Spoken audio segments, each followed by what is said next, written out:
الله أكبر الله أكبر.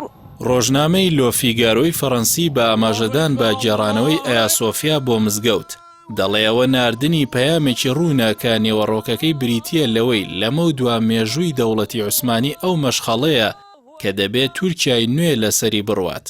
ڕۆژنامەکە بە گیانی ئەو ململانەی ئێستای نێوان حکومەتی فەڕەنسا و تورکیا بە قەڵەمی پاتریک سانپۆڵ سەرروتارەکەی بۆ ئەو بابەتە تەرخان کردووە.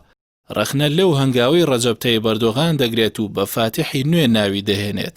ئەو هەنگاوە بەلادانی تەواو لە ڕێبازی ئەتاتورک ناو دەبات و گێڕانەوەی ئایا سۆفیاش بۆ مزگەوت گێڕانەوەیەتی بۆ موسڵمانان و ئەو خەونە ئیسلامی کە 18 ساڵە کاری بۆ دەکات.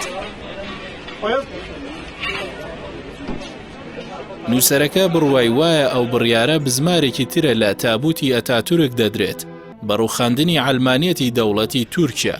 پاتریک سانپۆڵ دواتر بە ناوبردنی ئەردۆغان بە سوڵتان دەڵێت دەبێ ناوبرە و شانازی بکات بەوەوە بە گێڕانەوەی ئایا سۆفیا بە مزگەوت هەموو ئەستەمبوڵی بەدەست هێنایەوە.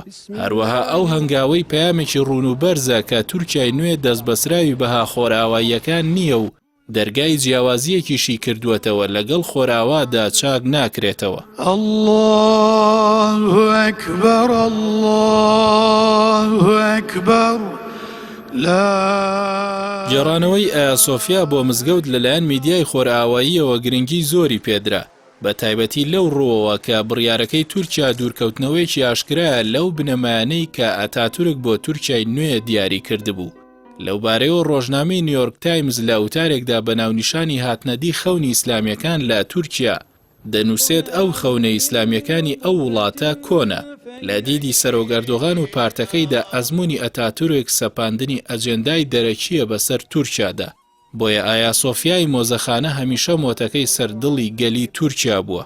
دەوترێت شەوی بڕیارەکەی دادگای تورکیا ئەردۆغان تا بەیانی بێدار بووە چونکە بە بڕوای ئەو قۆناغی کۆیلاتی تورکیا بۆ بێگانە کۆتایی هاتووە.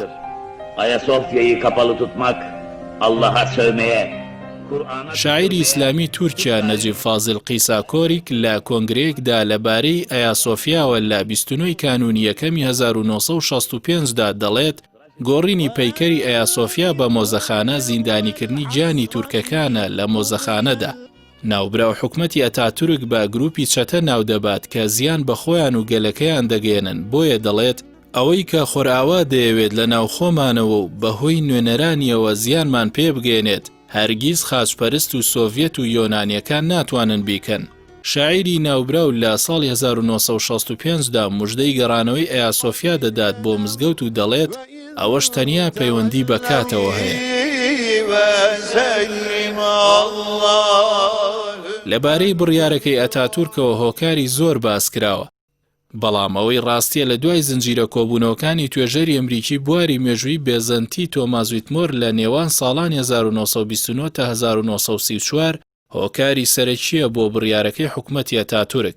توێژەری ناوبرا و هاوکات پۆستی باڵای لە دەستگای هەواڵگیری ئەمریکادا هەبووە. چاودێران بڕوایان وایە ئەو بڕیارەی تورکیا دوو پەیامی بۆ ناوخۆ و دەرەوەی وڵاتەکە تێدایە.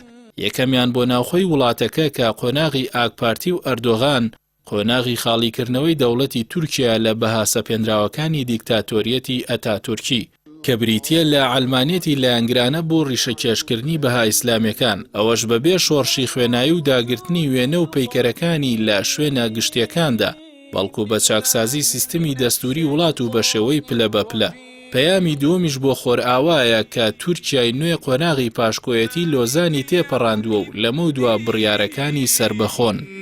إياك نعبد وإياك نستعين اهدنا الصراط المستقيم